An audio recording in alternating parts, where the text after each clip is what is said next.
C'est une véritable bombe qui s'affiche sur nous en début de soirée. Arthur Théâtre, l'un des leaders futurs de cette équipe nationale, quitte l'Europe, quitte Rennes pour 18 millions d'euros et rejoint l'Arabie Saoudite. Voyons ensemble les aboutissants de cette bombe, j'ai envie de dire, parce que ce n'était pas du tout une vidéo prévue.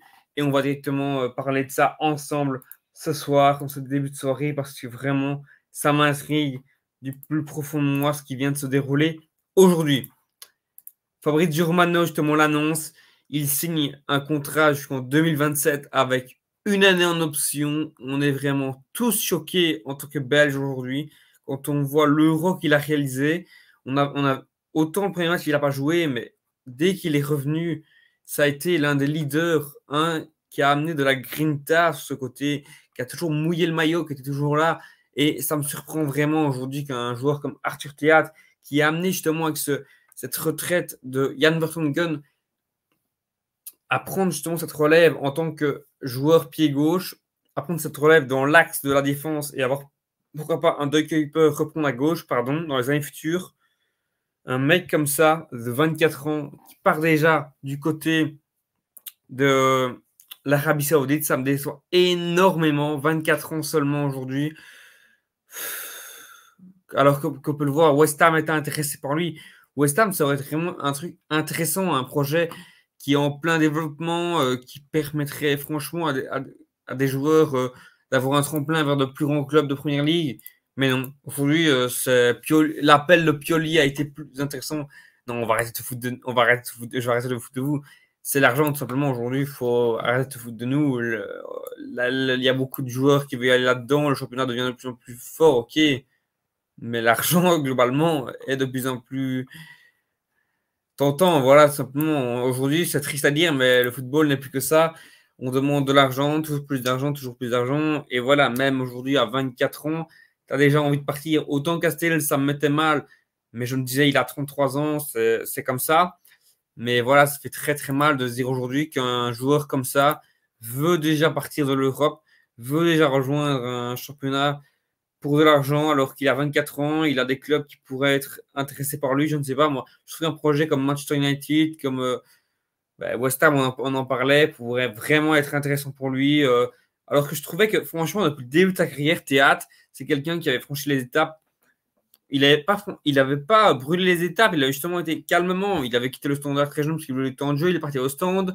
Ensuite, il est parti à Bologne, je pense, ou Cagliari, je ne sais plus, un truc comme ça. Puis il est parti à Rennes. On se dit, il fait les bons choix, il fait les bons choix. Et il n'y a plus qu'une étape à faire pour rejoindre justement peut-être les grands clubs. Peut-être qu'il n'était pas tout le temps satisfaisant, parce qu'on le sait, Rennes, justement, défensivement, c'était pas le top du top.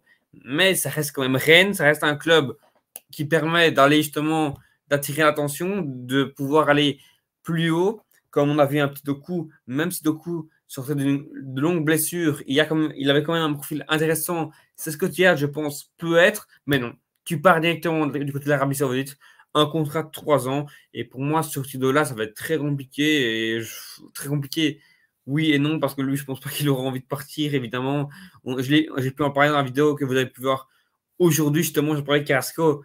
Qu'est-ce qu'il a perdu en vitesse alors que lui aujourd'hui a de la vitesse. Théâtre, je ne vois pas comment professionnellement il peut se maintenir en forme et ça me déçoit énormément parce que, comme je l'ai dit, c'est un titulaire en puissance, c'est un leader plutôt en puissance et le fait qu'il parte comme ça, s'enterrer du côté de l'Arabie Saoudite, moi j'espère vraiment que l'année prochaine ou dans les 2 prochaines saisons, on a vraiment l'explosion totalement d'un De Bast qui soit dans le top 20 des meilleurs défenseurs centraux. Je l'espère vraiment parce que en partant du côté du Sporting, il a l'occasion d'être comme ça.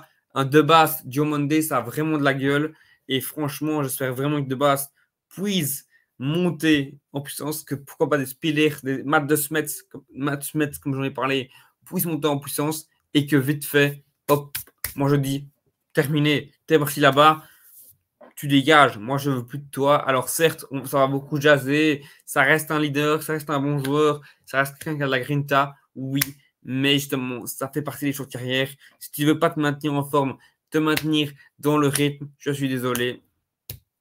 Voilà. Après, pour sa défense, moi je dis que c'est le moment aussi de réagir par rapport à l'UEFA, à la FIFA avec tous ces matchs en puissance qui arrivent de plus en plus chaque saison, avec tous ces matchs qui arrivent pour user les joueurs. Alors voilà, certes, il y a le côté argent à 95% qu'on ne pourra pas se passer évidemment. Mais les 5% restants, pour moi, de cette décision, ça reste quand même qu'il y aura moins de matchs, évidemment, et plus profiter du football, évidemment. Vous pouvez rire avec moi, vous pouvez rire tout ce que tu veux, mais ce côté-là rentre aussi en compte parce qu'évidemment, aujourd'hui, et on en est tous conscients, il y a beaucoup, beaucoup trop de matchs. Quand on voit la saison prochaine qui va arriver avec les 36 équipes en Ligue des Champions, avec la Coupe du Monde des clubs qui n'a ni qu'une tête, ça devient du n'importe quoi. On ne profite même plus du football, à avoir du football tout le temps, tout le temps, tout le temps. On finit par en être lassé. C'est mon cas par rapport à cet Euro qui me lasse totalement.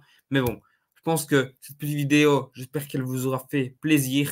Moi, en tout cas, j'ai pris plaisir à la faire, même si ça me déçoit énormément qu'un talent comme ça parte comme ça. Mais bon, c'est comme ça, qu'est-ce que vous voulez qu'on dise? On peut lui souhaiter le meilleur parce qu'il reste un diable rouge et il va le rester. Et je pense que Tedesco ne va pas le jarter du jour au lendemain. En tout cas, si vous avez aimé la vidéo, n'hésitez pas à liker, à vous abonner et nous on se dit à la prochaine. Ciao les gars.